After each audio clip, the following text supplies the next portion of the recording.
नमस्कार दोस्तों, आज हम इस वीडियो में पढ़ने वाले हैं पास्ट कंटिन्यूअस टेंस का इंट्रोगेटिव सेंटेंसेस और दूसरा रूल हम लोग पढ़ने वाले हैं, यानी कि WH फैमिली बोले तो क्वेश्चन वर्ड वाला। ठीक है, वे वाक्य जिनके बीच में प्रश्नवाचक चिन्ह आदि हों वो वाला हम पढ़ने वाले हैं।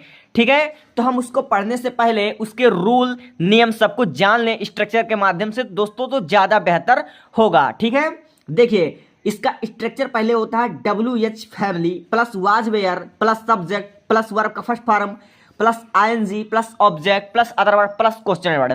यह इसका स्ट्रक्चर होता है। और बहुत लोग कहते हैं कि हु वाले वाक्य कठिन होते हैं, तो दोस्तों हु वाले वाक्य कठिन कुछ नहीं होते, हु वाले वाक्य और आसान होते हैं। ठीक है, हु वाले वाक्य का स्ट्रक्चर देख लो, who plus was were plus verb का first form plus ING plus object plus other word plus जो हो जाएगा हमारा क्वेश्चन वर्ड। और हु वाले वाक्यों में ज़्यादातर सब्जेक्ट नहीं होते। इस वाक्य को आप लोग समझ लीजिए, मतलब दिमाग में इसको नोटिस कर लीजिए। अब देखिए, जैसे इस काल को कौन खा रहा था, इस फल को, यहाँ पर फल रहेगा। ठीक है, इस फल को कौन खा रहा था दोस्तों, तो आप इसको देखिए, यह हु वाला जो वाक्य होता है इसमें सबसे पहले हम प्रश्नवाचक जो हमारा प्रश्न वाला होता है कौन, तो इसकी हम स्पेलिंग सबसे पहले लिखते हैं। इस फल को कौन खा रहा है, तो इसमें सबसे पहले हम दो चीज़ देखेंगे। सबसे पहली बात, टेंस कौन सा है, तो यहाँ पास्ट कंटिन्यूअस टेंस है, क्योंकि अंत में रहा था आया है।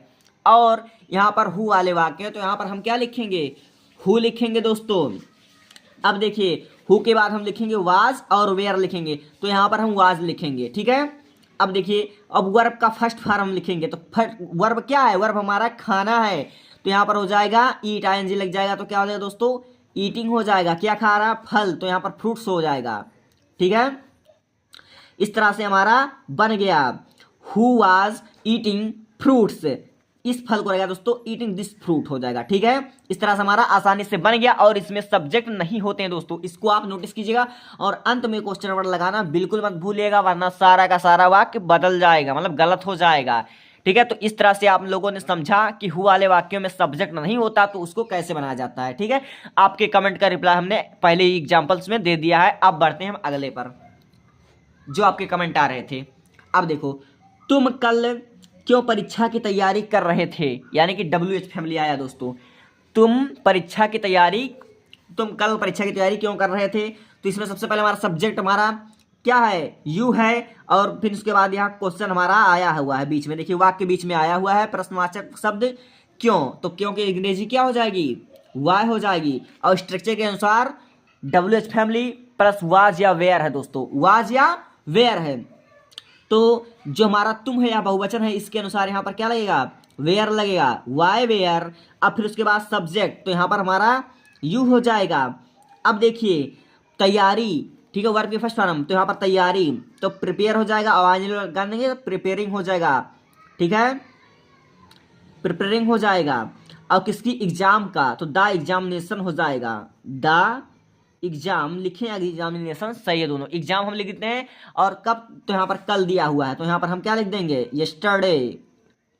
ठीक है, और अंत में क्वेश्चन वर्ड लगाना बिल्कुल ना भूलिएगा। ठीक है, देखिए वाक्य किस प्रकार का, सबसे पहले अंत में आया था, रहे थे आया है, अंत में रहे थे आया है, और तुम सब्जेक्ट है, कल अदर वर्ड है, क्यों जो हमारा है या प्रश्नवाचक शब्द है, और परीक्षा की ऑब्जेक्ट है, और तैयारी हमारा वर्ब है।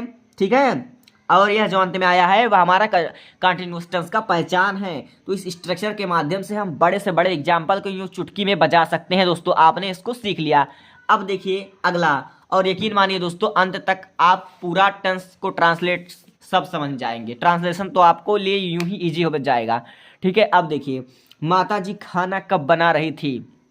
ठीक है, अगला है माता जी खाना कब बना रही थी, तो इसमें देखिए प्रश्नवाचक शब्द आया हुआ है कि नहीं।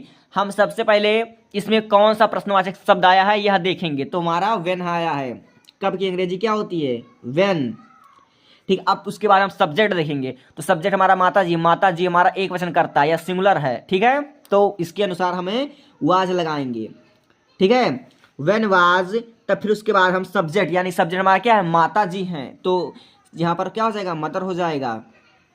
ठीक है, व्हेन वाज मदर बना रही थी, तो बनाना का क्या हो जाएगा, कुकिंग, बनाना या पकाना का क्या हो जाएगा, कुकिंग हो जाएगा, कुक हो जाएगा, ING लगा देंगे तो कुकिंग हो जाएगा। और क्या बना रहे थे, खाना। खाना तुम्हारा क्या हो जाएगा, फूड हो जाएगा, भोजन, ठीक है। और यहाँ पर प्रश्नवाचक चिन्ह लगाना बिल्कुल मत भूलिएगा, वरना पूरा वाक्य गलत हो जाएगा, इस पर एग्जामिनर आपको नंबर नहीं देगा, ठीक है। ये भी आपको समझ में आ गया, ठीक है। हमने बड़ी इजी मेथड से बना रखा है। सबसे पहले हमने देखा है कि प्रश्नवाचक शब्द आया हुआ है, प्रश्नवाचक शब्द के बाद हम सब्जेक्ट देखेंगे, ठीक है, और ऑब्जेक्ट, और हमारा टेंस के अनुसार एकदम इजी से हो जा रहा है। अब देखिए, इस आम को कौन खा रहा था, ठीक है, इस आम को कौन खा रहा था दोस्तों। फिर आ गया हु वाले प्रयोग, ठीक है। हु वाले मतलब वाक्य में सब्जेक्ट नहीं होता है, हु खुद सब्जेक्ट होता है, कौन, यही सब्जेक्ट है, ठीक है, यही खुद सब्जेक्ट भी होता है, यही खुद प्रश्नवाचक वाक्य भी होता है। तो यहाँ पर हम सबसे पहले इस स्ट्रक्चर के अनुसार, यहाँ पर जो हमारा हु का स्ट्रक्चर दिया हुआ दोस्तों, हु का जो स्ट्रक्चर दिया हुआ है इसके अनुसार हम लिखेंगे, ठीक है। इस आम को कौन खा रहा, तो यहाँ पर क्या लिखेंगे, हु, अब वाज, ठीक है, हु वाज, फिर उसके बाद क्या होगा, वर्ब क्या हमारा, ईटिंग, आईएनजी जोड़ जाएगा तो हो जाएगा ईटिंग, ठीक है। दिस मैंगो, इस आम, तो हो जाएगा दिस मैंगो, MANGO, मैंगो। यहाँ पर हम प्रश्नवाचक चिन्ह अंत में लगा देंगे, हमारा 100% बन गया। तो इस वीडियो में आपको स्पेशली हु का प्रयोग में पढ़ाने वाला था, ठीक है, हु का, क्योंकि पिछले वीडियो में बहुत कमेंट आ रहा था बच्चों की हु वाला नहीं समझ में आ रहा है, ठीक है। तो इस प्रकार आप हु वाला देख लिए हैं। अब वह किताब क्यों पढ़ रही थी, ठीक है, वह किताब क्यों पढ़ रही थी, प्रश्नवाचक शब्द हमारा क्या है, वाई, ठीक है, वाई। अब फिर उसके बाद हम क्या लगाएंगे, हेल्पिंग वर्ब यानी कि वाज। अब फिर सब्जेक्ट हमारा क्या है, रही थी, यानी कि वह लड़की है, तो यहाँ पर हम लगा देंगे सी, ठीक है। अब फिर उसके बाद देखिए, पढ़ रही थी, तो पढ़ना क्या हो जाएगा, रीड हो जाएगा, READ, अवांजी लगा देंगे तो क्या हो जाएगा, रीडिंग। अब किताब, तो रीडिंग बुक हो जाएगा यहाँ पर, ठीक है, रीडिंग बुक। अंत में फुल स्टॉप लगाना, मतलब फुल स्टॉप करना, प्रश्नवाचक चिन्ह लगाना बिल्कुल मत भूलिएगा। अब देखिए, लड़के इस समय क्या कर रहे थे, ठीक है, लड़के इस समय क्या कर रहे थे। इसमें देखिए क्या जो है हमारा वाक्य बीच में आया हुआ प्रश्नवाचक शब्द, ठीक है। तो इसकी अंग्रेजी हम पहले लिखेंगे।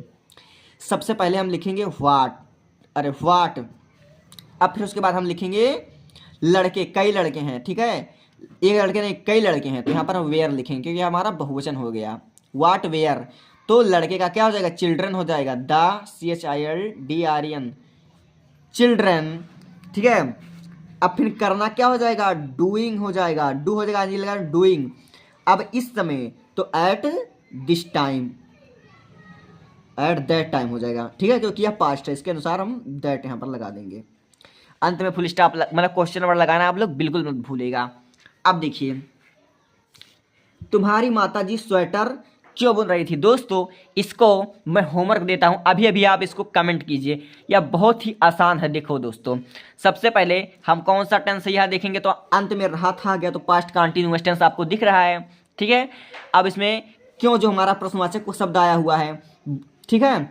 अब फिर उसके बाद बुनना हमारा क्या है, ऑब्जेक्ट है, वर्ब है, ये हमारा ऑब्जेक्ट है, स्वेटर हमारा ऑब्जेक्ट है, बुनना हमारा वर्ब है, अवाइनजी लगा देंगे तो यह बन जाएगा। तुम्हारी माताजी स्वेटर क्यों बुन रही थी, इसको आप अभी अभी कमेंट बॉक्स में इसका आंसर लिखिए, ठीक है। ये हमारा क्या हो गया, HW हो गया।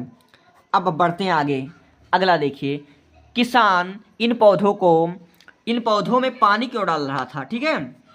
इस प्रकार हम इसको बनाएंगे, देखिए कैसे बनाएंगे, किसान इन पौधों को पानी क्यों डाल रहा था, इसको इस प्रकार से, किसान इन पौधों में पानी क्यों डाल रहा था, ठीक है। यह बहुत बार एग्जाम में आता है। तो सबसे पहले प्रश्नवाचक चिन्ह क्या आया है, क्यों आया, तो क्यों की अंग्रेजी हम क्या लिखेंगे, वाई लिखेंगे, ठीक है। अब एक ही किसान है तो यहाँ पर हम वाज लिखेंगे। अब उसके बाद फार्मर लिखेंगे, ठीक है। सब्जेक्ट हमारा क्या है, द फार्मर, FARMER, फार्मर, ठीक है। Why was the farmer. अब वर्ब का फर्स्ट फॉर्म, ठीक है, वर्ब हमारा क्या है, वर्ब हमारा पानी डालना या खेत सींचना, इन दोनों का मीनिंग एक होता है, वह होता है वाटरिंग। वाटरिंग मतलब खेत सींचना या पानी डालना, WATERNG, आंजी वाटरिंग हो जाएगा, ठीक है। अब इन पौधों को, तो इन दीज प्लांट्स, ठीक है, PLANTS प्लांट्स, यहाँ पर क्वेश्चन नंबर लगाना बिल्कुल मत भूलेगा। दोस्तों, हमने आपको बहुत ही इजी मेथड से समझा दिया है कि इसको कैसे बनाया जाता है, हु का प्रयोग हमने बता दिया है। और ये भी बता दिया अगर किसी भी वाक्य का ट्रांसलेट करना हो तो उसमें हम सबसे पहले देखते हैं कि टेंस कौन सा है, फिर उसके बाद देखते हैं कि जो बीच में हमारा प्रश्नवाचक शब्द आया वो क्या है, और फिर उसके बाद हम सब्जेक्ट देखते हैं, फिर सब्जेक्ट के अनुसार कौन सा इसमें प्रयोग होगा, वाज होगा कि वेयर होगा, फिर उसके अनुसार हम बनाते हैं। और आप इस ट्रांसलेशन को तभी समझ में पाएगा आपके, तभी आप बना पाएंगे जब आपको यह दोनों स्ट्रक्चर याद होगा और साथ में इन दोनों स्ट्रक्चर को कैसे कैसे यूज करना है यह आपको पता होगा, ठीक है, तभी आप इसको बना पाएंगे, ठीक है। स्ट्रक्चर को मैं दोबारा रिपीट कर देता हूं बाबू। देखो WH family plus was were plus subject plus verb का first form plus ING plus subject plus other verb plus question word, यह हमारा पहले का स्ट्रक्चर जो इंट्रोगेटिव का है, ठीक है।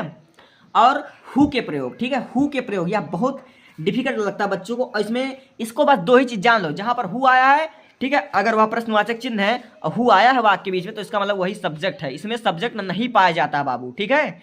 अब आपको वीडियो कैसा लगा आप कमेंट कर दीजिए। अगर आपको वीडियो अच्छा लगा हो तो लाइक सब्सक्राइब और शेयर करना मत भूलिएगा, और चैनल को ज्वाइन करना है तो कमेंट कर दो।